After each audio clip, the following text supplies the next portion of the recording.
को इस वक्त की बड़ी खबर है, बता दें गृह मंत्री अमित शाह श्रीनगर पहुंच गए हैं। ये बड़ी खबर इस वक्त की। आपको बता दूं, आतंकियों को मारने के लिए जो ऑपरेशन शुरू हुआ है,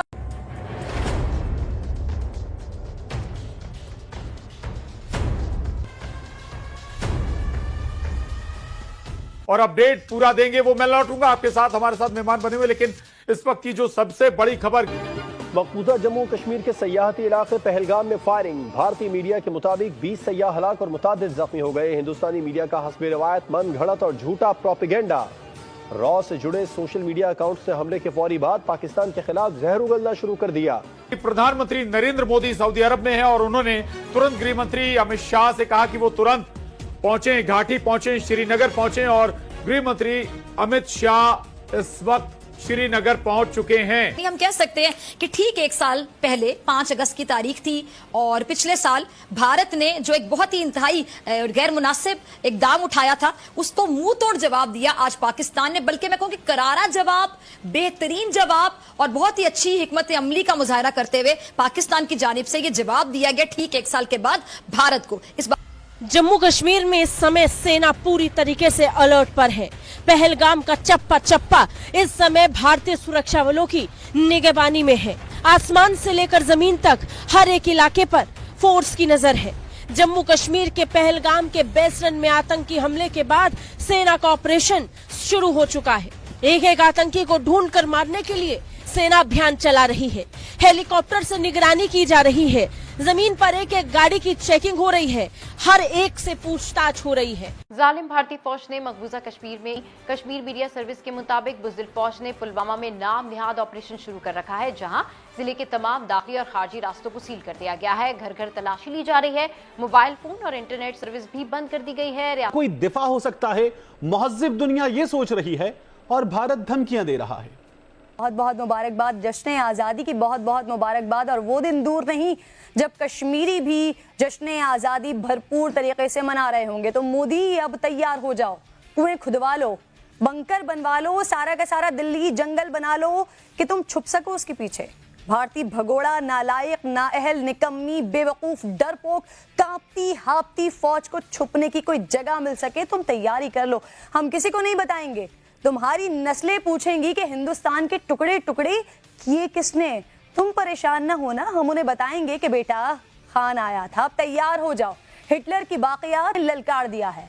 ईंट का जवाब पत्थर से मिलेगा, क्योंकि मोदी एक पागल है। उसे इज्जत की जबान समझ नहीं आती। कोई माने ना माने, मुझे तो अब मोदी से भी, इसके नाम से भी कुछ कराहत सी महसूस होती है। मजीद इस बीमार जहनियत वाले शख्स का नाम नहीं लूं तो बेहतर है। आज के इस अजीम दिन की बात कर लेती हूं जो भारत को भुलाए नहीं भूलता। बात तो ये है कि इंडियन कश्मीर के अंदर आज एक दहशतगर्दी का वाकया हुआ है, जहां पे तकरीबन 25 से 26 लोगों के बारे में कहा जा रहा है, अनआर्म्ड सिविलियंस जो कि बिल्कुल टूरिस्ट थे, जिनका किसी किस्म की किसी चीज से कोई ताल्लुक नहीं था, उन पे अटैक किया गया है। सुनने में आया 4 से 5 गनमैन थे। उन्होंने इनडिस्क्रिमिनेट फायरिंग की है, जिसकी वजह से बड़ी तादाद में लोग जो हैं उनकी जानें चली गई हैं। आपको पता है नरेंद्र मोदी साहब सऊदी अरब हैं और जेडी वैंस जो हैं वो इंडिया के अंदर हैं। और जेडी वैंस के बारे में कहा जा रहा है कि वो कहते हैं कि नरेंद्र मोदी बड़े टफ निगोशिएटर है, इस वजह से हम उसकी इज्जत करते हैं। और कई लोगों का ये कहना है कि अब चाइना के साथ हालात खराब कर लिए हैं, तो अब अमेरिकन जो हैं वो इंडिया के पास आ गए हैं कि इनके साथ अपना जो ट्रेड एग्रीमेंट है वो भी साइन करने जा रहे हैं और उसकी भी निगोशिएशंस हुई हैं। कैसे देखते हैं? और खास तौर पे तार साहब, सऊदी अरब के अंदर बड़ा वेलकम किया गया है नरेंद्र मोदी को। How do you see this development? आप जो है मोदी हुकूमत के खिलाफ क्या किया है मैडम? मोदी आपका फोन नहीं उठा रहा। आपने ऑनर है कि खान साहब ने ये कहा कि अगर मोदी इख्तियार में आया तो कश्मीर का मसला हल होगा। कश्मीर का मसला तो हल क्या होता? कश्मीरियों को कुचल दिया गया, उनकी जज्बे आजादी के साथ जो खिलवाड़ किया गया है। आप वहां से एनडीटीवी की नशरियात देखें या कोई और टेलीविजन चैनल, आप कह रही हैं पाकिस्तान के वजीर आजम साहब कश्मीरियों की उमंगों के तर्जुमान क्या कह रही हैं? खुदा का मतलब वास्ता, खुदा का वास्ता, मकबूजा कश्मीर का स्टेटस अलग करते करते आप आजाद कश्मीर को अलग स्टेटस करने जा रहे हैं। सच्ची बात मैं आपसे बताऊंगा, बिकॉज जो कुछ भी हो रहा है ये सरप्राइज नहीं है हमारे लिए। हमें मालूम था कि इसी तरह होगा। आपको याद होगा कि जब से मोदी आया है उसके बाद से इंडिया में मुसलमानों की लिंचिंग शुरू हो गई है। पूरे इंडिया के अंदर मुसलमानों की जिंदगी हराम कर रहे हैं, वो कानून साजी इस तरह की कर रहे हैं, कॉन्सेंट्रेशन कैंप्स बना रहे हैं, मुसलमानों पे हमले कर रहे हैं। और अपने ट्विटर पेज से, अपने सोशल मीडिया से मैं मुसलसल रोज, क्योंकि बराह रास्त इंडिया के मुसलमान मुझे इन्फॉर्मेशन भेज रहे थे और मैं उनको ब्रॉडकास्ट कर रहा था, और मैं यही चाह रहा था कि government of Pakistan, ministry of information कोई इस पर एक स्टेटमेंट जारी कर दे कि हमें तशवीश है, आगे बढ़कर इसको उठा के यूएन में ले जाए, आगे बढ़कर इसके ऊपर इंडिया के खिलाफ एक केस बिल्ड करे। जिस तरह वो तो हमारे अंदर होने वाला, एक सड़क पे कुत्ता भी मर जाता है तो उसको वो उठा के यूएन में ले जाते हैं। और कश्मीर के नौजवानों को एक बात लाजमन समझनी है कि वो जब तक अपने आप को सिर्फ कश्मीरी समझते रहेंगे उस वक्त तक अल्लाह का फजल और करम उनके साथ नहीं आएगा। पहले तो मैं इसको कंडेम करूंगा जो अटैक हुआ है इस वक्त कश्मीर में, बिलखसूस बेदोश लोग जिनका कोई लेना देना ही नहीं है, उड़ीसा से थे, कर्नाटका से थे, और बेचारे टूरिज्म के हवाले से वहां पे आए थे। एक बड़ा एक इम्पोर्टेंट बेसरान जगह है, मेडोज उसका नाम है, जहां पे थे। फलगाम जगह से 5 किलोमीटर दूर थी जगह, जहां जिसको कहा जाता था स्विट्जरलैंड ऑफ इंडिया। वहां पे टूरिस्टों पे अटैक किया, लेकिन ये टाइमिंग बड़ी सेंसिटिव इस हवाले से है, उसमें सिग्नल बड़े अजीब अजीब से जाएंगे। इस पे एक तो जो इस वक्त जेडी वैंस जो है वो, मैं बल्कि उन्होंने जो स्पीच दी है जयपुर के अंदर राजस्थान इंटरनेशनल सेंटर में, उन्होंने अपनी जो स्पीच दी है मैंने वो बड़ी तफसील से सुनी है, उसको भी डिस्कस करते हैं। लेकिन चीमा साहब, ये कश्मीर के अंदर होना उस रीजन को मजीद डिस्टेबलाइज करने वाली बात है। जो भी इसके पीछे, अभी तक किसी ने इसकी रिस्पॉन्सिबिलिटी एक्सेप्ट नहीं की, लेकिन जो भी इसके पीछे है उसका 2 कंट्रीज के साथ बिल्कुल जो है वो डायरेक्ट डैमेज करेगा पाकिस्तान को और भारत को। हालात पहले ही सेंसिटिव हैं, दोनों कंट्रीज का रिलेशनशिप पहले ही सेंसिटिव है, जिसको अगर देखा जाए और वो मजीद सेंसिटिव हो जाए। नमस्कार दोस्तों, आज भारत पर बहुत बड़ा हमला हो गया है और 27 पर्यटक मारे गए हैं।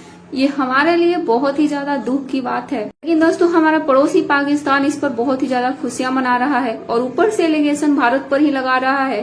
भारत झूठ बोल रहा है और दोस्तों आधे पाकिस्तानी जो हमेशा भारत के खिलाफ जहर उगलते रहते हैं, उनका कहना है कि भारत के साथ हमने इंसाफ किया, बहुत अच्छा हुआ। आपने पहले भी 2 दिन सुना होगा कि आसिम मुनीर ने कहा था हम 2 कौमी नजरिया है, और दोस्तों 1 दिन बाद ही इस तरीके का हमला होना, कहीं न कहीं ये पाकिस्तान की ही साजिश है। लेकिन दोस्तों भारतीय सेना इस समय बहुत ही ज्यादा अलर्ट मोड पे है और आतंकियों को चुन चुन कर मारने के लिए सेना ने सर्च ऑपरेशन शुरू कर दिए हैं। आप आसमान से लेकर जमीन तक सेना ने अपनी पूरी ताकत लगा दी है और इसी बीच गृह मंत्री अमित शाह भी कश्मीर पहुंच चुके हैं। इतना ही नहीं बल्कि पीएम नरेंद्र मोदी ने भी इस घटना की कड़ी निंदा की है और साथ ही उन्होंने अमित शाह से फोन पर बातचीत की। इसके बाद दोस्तों अमित शाह पहुंचे हैं कश्मीर। लेकिन हमारे देश के लिए बहुत ही ज्यादा दुख की बात है कि 27 निर्दोष लोगों की जान जाना ये बहुत बड़ी घटना है।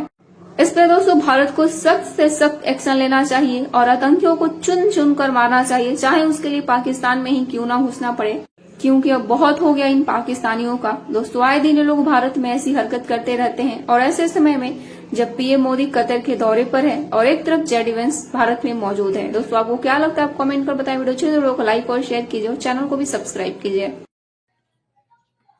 दोनों तरफ से ब्लेम गेम्स आएंगी, रिस्पॉन्सिबिलिटीज और पता नहीं क्या क्या होगा। और उस रीजन के अंदर जहां भारत इस वक्त अपने डिप्लोमेटिक रिलेशनशिप्स के हवाले से पूरी दुनिया के अंदर ग्रो कर रहा है, इकोनॉमी ग्रो कर रही है। मोदी साहब जो इस वक्त सऊदी अरेबिया, यूएई और अपने भारत के ट्रेड को प्रमोट करने के लिए वहां जा चुके हैं, ये कोई अच्छी खबरें नहीं है। मैं तो ये तो कंडेम करूंगा और दुआ करूंगा जो लोग बेचारे मारे गए हैं और जो जख्मी हैं, तो उनके लिए दुआ करनी चाहिए, सबको हमें दुआ करनी चाहिए। कश्मीर के अंदर हालात कुछ बेहतर थे। 3.5 मिलियन टूरिस्ट जो है वो 2024 में कश्मीर गए, जो कि उनकी एक इकोनॉमी का बहुत बड़ा सोर्स है। लेकिन देखा जाए, अब पता नहीं क्या लोग इसमें से क्या निकालना चाहते हैं। जो आज बच्चे आज यतीम हो गए हैं, जो औरतें बेवा हो गई हैं, जिन माओं के बच्चे मारे गए हैं, और इस चीज से हासिल क्या है? कोई हासिल नहीं इसमें। आज उमर अब्दुल्ला साहब ने भी, सीएम साहब हैं, उन्होंने भी इसको कंडेम किया है।